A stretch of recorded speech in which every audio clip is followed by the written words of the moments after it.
really a victory for good government, Mr. Brown? Or was it a victory for... Perhaps I can help you, Chuck.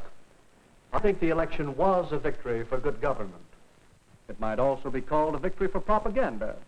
But that would have been equally true if our opponent had won. But that's what I mean. Everybody uses propaganda. Oh, no, not everybody, Chuck. But propaganda is an important force in our society today. That's why, besides using propaganda, I've been studying it for some years. Propaganda skillfully employed to turn millions of men to a cruel hatred of their fellow men. And propaganda often persuades us to help our fellow men. The products of our factories are also known around the world through propaganda in the form of advertising and salesmanship. The study of history reveals a great deal of propaganda that has been used to fight wars and win wars. Propaganda can also be used for peace. So you see, Chuck, propaganda is important. Well worth any time you give study. I see that. But how can you study it? Well, you can begin by investigating the techniques of propaganda. Here, I've listed some of the main ones. Glittering generalities, transfer, name-calling, card stacking, testimonial, plain folks, and bandwagon. You'll find these techniques used in many places, in many ways, for many different purposes. Your job is to recognize them when you see them. My first job is to understand what they mean. What is a glittering generality? Well, let me see. That headline you were quoting, a victory for good government. Good government is a phrase we use many times during the campaign. We said the mayor stood for good government and promised good government. But it's true, isn't it? What's true? What does good government mean? Is the mayor's idea of good government the same as yours? I see. It's a glittering generality. One of the best. There's another. Yes.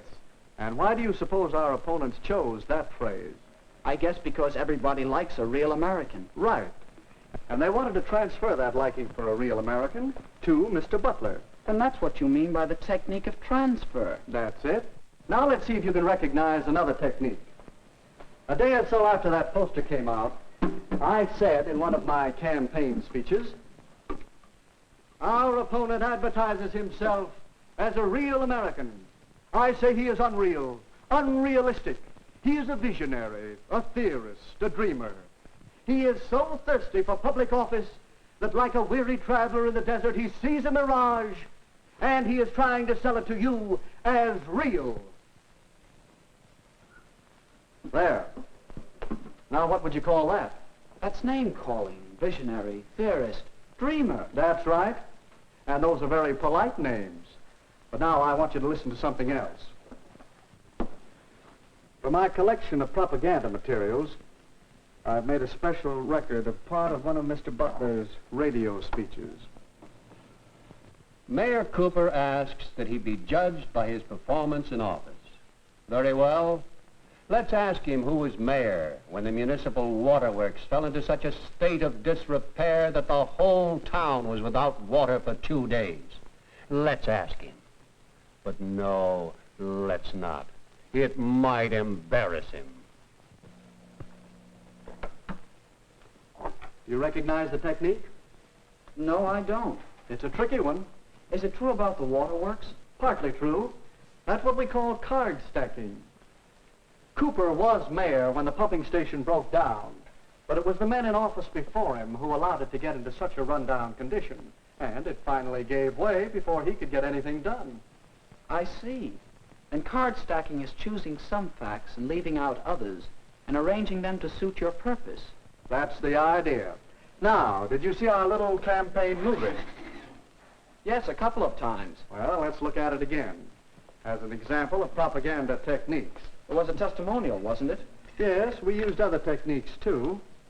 See if you can spot them. Will you get the light, please? Oh, sure.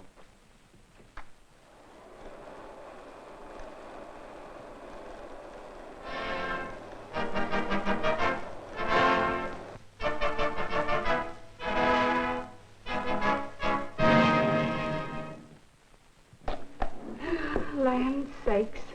A body hardly has time enough. The house to clean, and the washing to do, and the men folks to feed. They like their chocolate cakes, too. But I do want to take time to tell you that I've known Dick Cooper ever since he was knee-high to a grasshopper. He comes of a good, respectable family, just as honest as the day is long. And he knows our town. He's one of us. That's why I'm going to vote for Mayor Cooper. And all my friends are going to vote for him, too. We'll stop a minute, Chuck. Recognize the technique? That must be what you call plain folks. That's right. You'll find many versions of the appeal based on the common man, the man on the street, log cabin to president. Now let's look at the rest of the movie. Yes, Mrs. Hamline is voting for Mayor Cooper. Her friends are voting for Mayor Cooper. Your friends are voting for Mayor Cooper. The people know what they want, and what they want is Mayor Cooper. Don't you be left behind. Get on board the Victory Special. Vote for Mayor Cooper and ride with him to victory.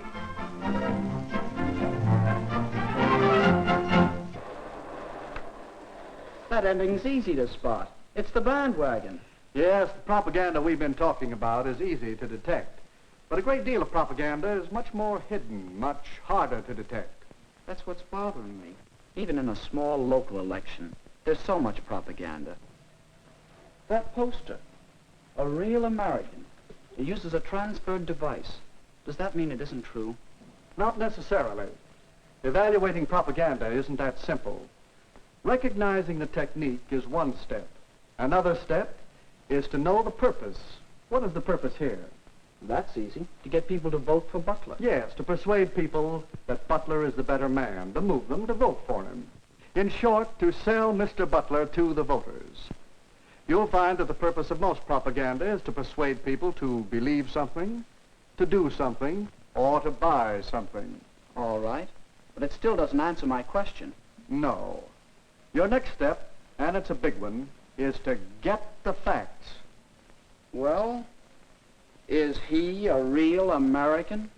Howard Butler was born in this country. He obeys its laws. He's a good citizen. Yes, he is a real American. The same can be said for Richard Cooper. So ask yourself whether the facts support the purpose. Do they support the transfer of feeling from real American to Mr. Butler over Mr. Cooper? No, I guess not. Well, that's your fourth step. Weigh the facts against the purpose and the technique. I think I understand. To know whether propaganda is good or not, whether it's true or not, I should know the purpose, recognize the technique, get the facts, and judge the purpose and technique by the facts. But when you want the facts about live political battle, don't come to a campaign manager. I might do it at that. But I will also go and see your opposition. Well, that's all right.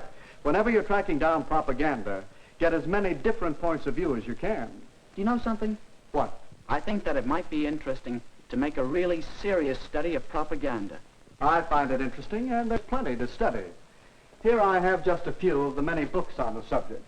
You can read them. You can keep your eyes and ears open for little bits of propaganda. And, of course, you can study whole propaganda campaigns. Here are a few on which I've been gathering material. Hitler and Nazi Germany had a campaign of propaganda that ran over many years. Then there's a wealth of propaganda to study on the subject of Russia and communism.